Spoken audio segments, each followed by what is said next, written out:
Greetings, warriors! My name's Pruitii, and what's the deal with Ascended Heroes?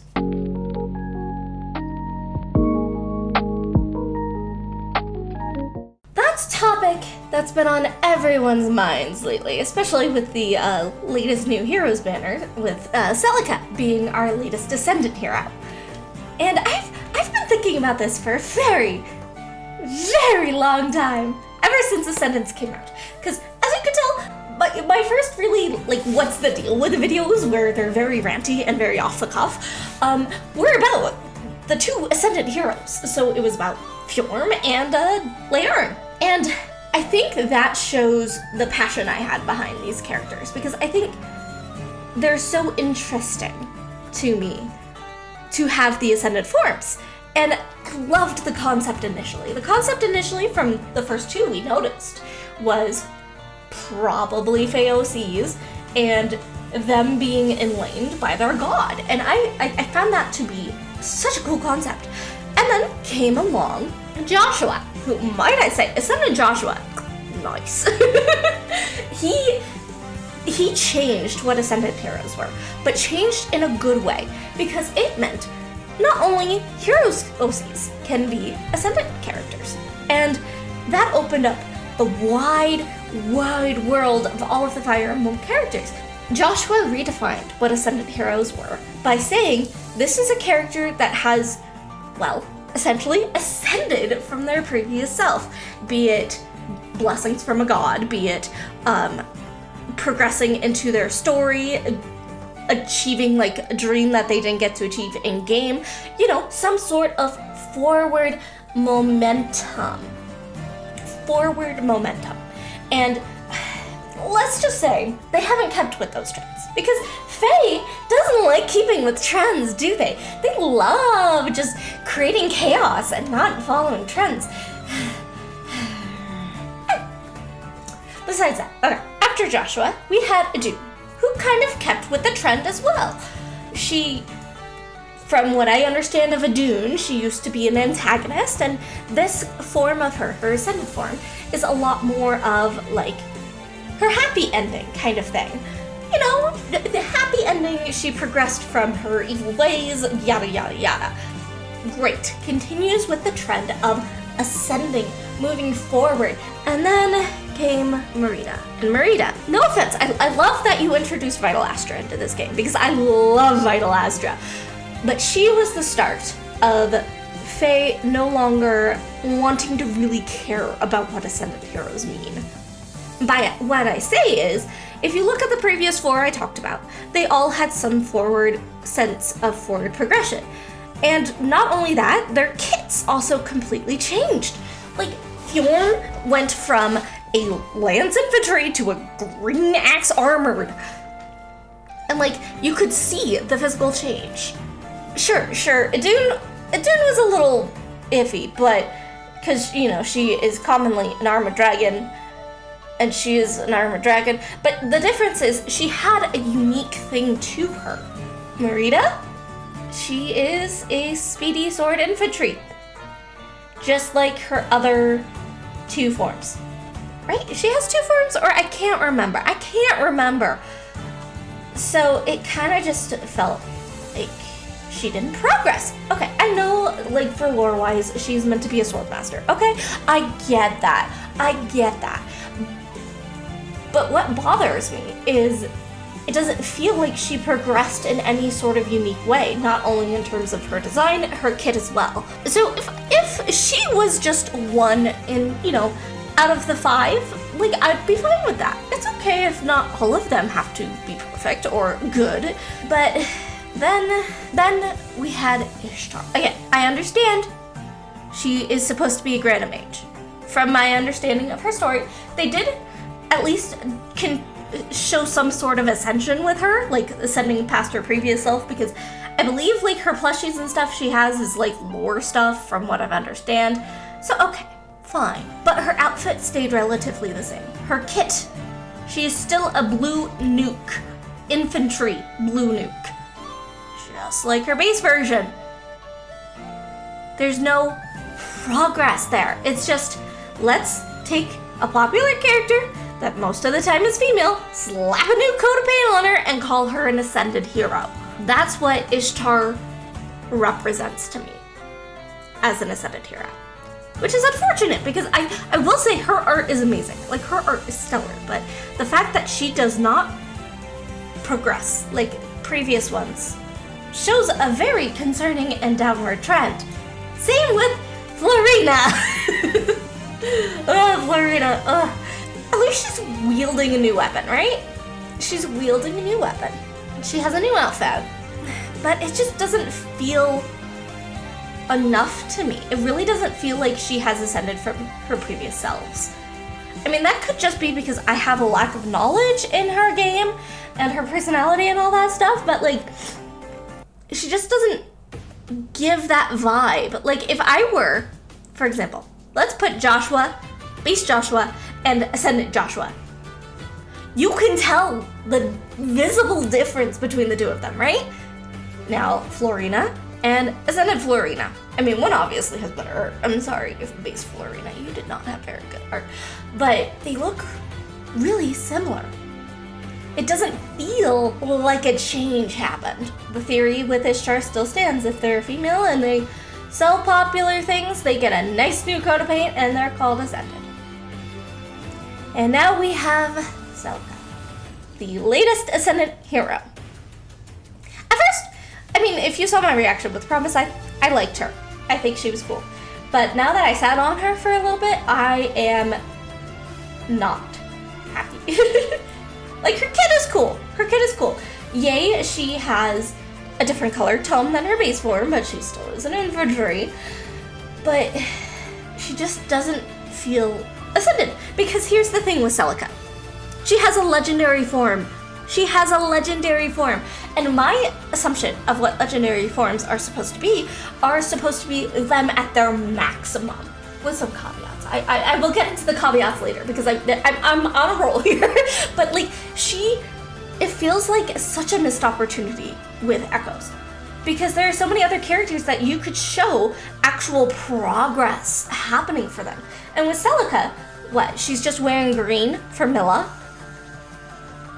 Where's that ascension? Where is that ascension? What makes her different from, well, her legendary form? What makes her different? Sure, obviously she has a different kit, but I'm speaking lore-wise. What makes this Celica different from her legendary form? I can't say. Like, one thing I love about character design is it can tell a story visually without you really needing to know anything. You can look at two characters and see how time progresses between the two of them and understand, oh, some things drastically changed in their life to get them to this point. And with Celica, I just don't feel that. It just feels like they slapped green on her, said, hey, Milla. Like, if she were to be truly, say, blessed by Milla, say like Leorn and Fjorm, wouldn't she represent a little bit what that god's powers bestowed upon her? More than just turning green? Okay, I'm getting too ranty right now. But the point I'm trying to get at is Ascendant heroes don't have a theme anymore. As you can see, there are people behind me, their opinions, they're like, I don't know what an Ascendant hero is anymore. Fuck it. It's just frustrating because they have such a unique and good concept that they could really, really use. Because, for example, there have been Ascendant heroes, quote unquote, before Ascendant heroes were even a thing. Chrom, Olivia, like they were unique and you could see the change, and it's flopping now with Ascendant heroes. I know that me saying this isn't really going to change Intelligence Systems' minds because look at me, I'm less than 2,000 subscribers and they're not gonna care about what I say. But if you compare them to other forms, let's say, legendaries and mythics. So legendaries is the characters at their strongest with some caveats. Typically associated with Lord characters or any character that is specific, like meaningful to the lore of the world and the story. For like example, Azura and the dragons. I know Azura is technically a lord. I mean, do you think Azura is a lord?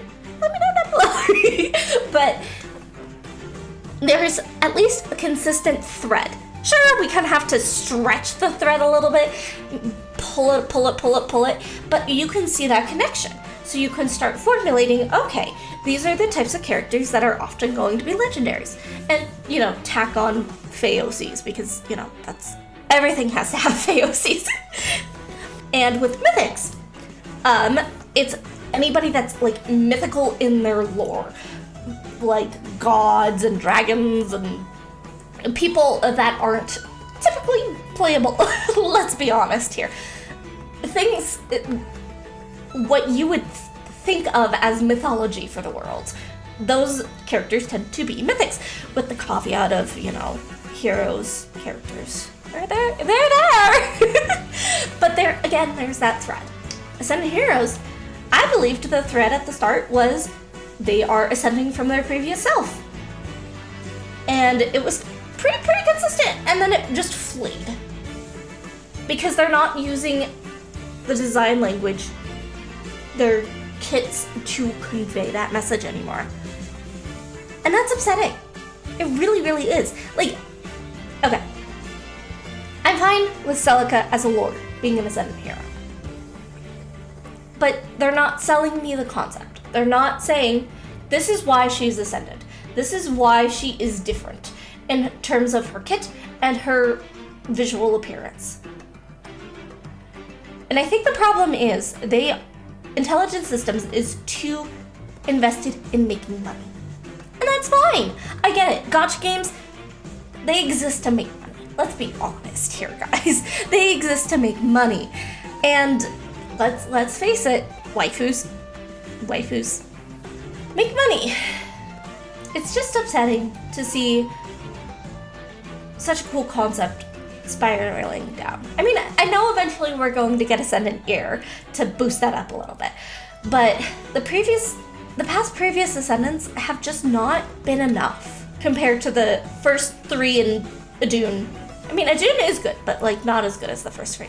So from the little I understand of Thracia, I feel like someone like, I don't know, Finn might have been a better choice for an Ascendant hero.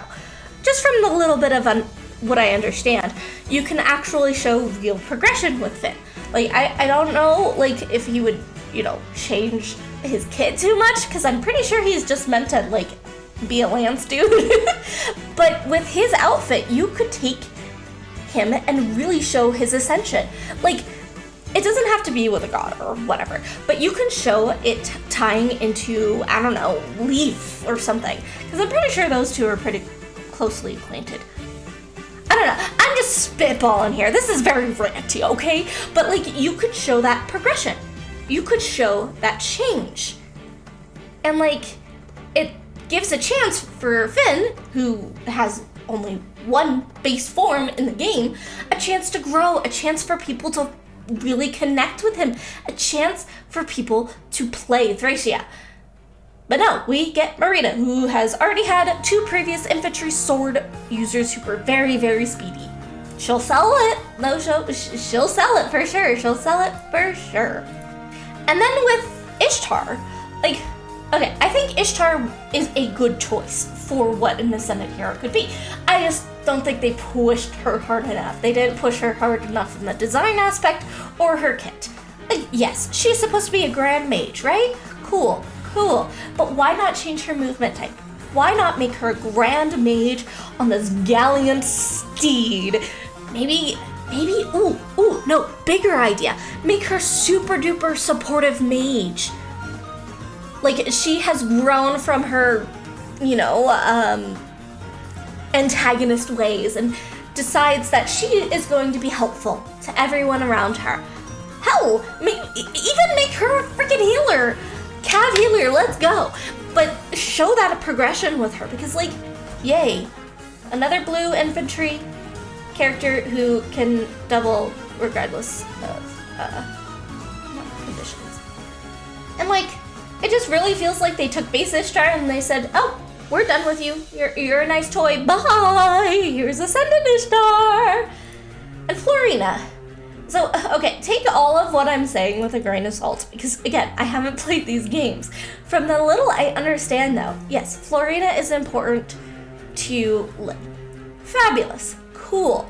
But it feels like they could have done something different. They could have done maybe, like, Ursula or Jafar, taking a character that was more of an antagonist and building upon that. Like, it doesn't have to be them turning good. Like, come on. Sometimes we just like antagonists being bad. But, like, with Florina, it's so hard to see that progression. Except for, you know, a little bit of new fashion. I'm happy they made her a bow, kind of to tie in with Lynn, but I feel like they didn't push that hard enough. And like with Celica, sure, she's popular. Sure, people like her. But what about Berkut? What about Saber? Oh, I know. I'm speaking about guys. Shoot me, intelligence systems. I'm talking about the male population. Oh no. But like those two could have been wonderful candidates for what I believe an Ascended hero to be. Berkut, sure, they don't have to turn him good, but they can show him maybe ascending as a king. What he's always wanted to be. And who knows, maybe once he became king and with Renea as his queen, he would have learned to be more compassionate. Like, you could have shown a new side of Berkut. Saber, you could have showed him as the royal pirate king or whatever. You could have done something. Taken the base character and showing them change after their story. And Celica, I don't know, she's just green now. Blessed by Mila, I'm assuming she's green and blessed by Mila. Woo. And I know a lot of people in my comments are gonna be like, Pruitii, you're taking this way too seriously. They're just trying to sell you stuff. They're just trying to make money. And I get that. I know. But the reason why I'm taking this so seriously is because I believe Ascended Heroes are such a cool concept. Because Faye is in a unique position with gacha games. They already have pre-established characters, besides OCs and whatnot. But they can take this chance to expand upon them, which they do in like forging bonds and stuff, which are fantastic. But with these Ascended Heroes, they really can take this opportunity and show us new sides of these characters. And I feel like they're criminally underutilizing them. That's the deal with Ascended Heroes. Ascended Heroes now are pretty much any female character that will make them money. And that makes me a little sad. And angry, as you can tell by this video. Another thing that's really weird, like so many of them have Life and Death 4. Like so many of them have Life and Death 4. Why do so many of them have Life and Death 4? Get creative, guys, get creative. I'm hoping though that this is just a little lull in what they're doing with Ascended Heroes. I'm hoping that during this time, so units in Fae are usually planned about like 6 months in advance. Okay, let's be honest. So I'm hoping that during that period where they have been working on the past couple of ones, they were still trying to establish what they want Ascended Heroes to be. And I hope that continuing forward, Ascended Heroes have a little bit more meaning besides being, oh, let's sell a pretty female character with a floret because we want to make more money. Yay. I hope this video made sense. I'm recording this like first thing in the morning, so I'm just spilling all my brain juices out, letting all of my brain out. But yeah, I'm disappointed. I wish Ascended Heroes were more like, you know, a fan banner I made. If you haven't seen it, go ahead and watch it. Gosh, it feels weird to plug myself. Yeah, so let me know your thoughts down below on what you think Ascended Heroes represent. And are you satisfied with the route they're going in? Are you kind of neutral? You're just like, I don't care anymore. I just want the floret to make my other units stronger. Let me know your thoughts down below. Yes, if you haven't watched my collab with Promise on the banner, you know, check that out because that was fun. I freak out over your mirror. It's a lot of fun. Go join it. And yeah, thank you guys so much for watching and subscribing. Keep fighting your battles, and I will see you guys next time. Toodaloo!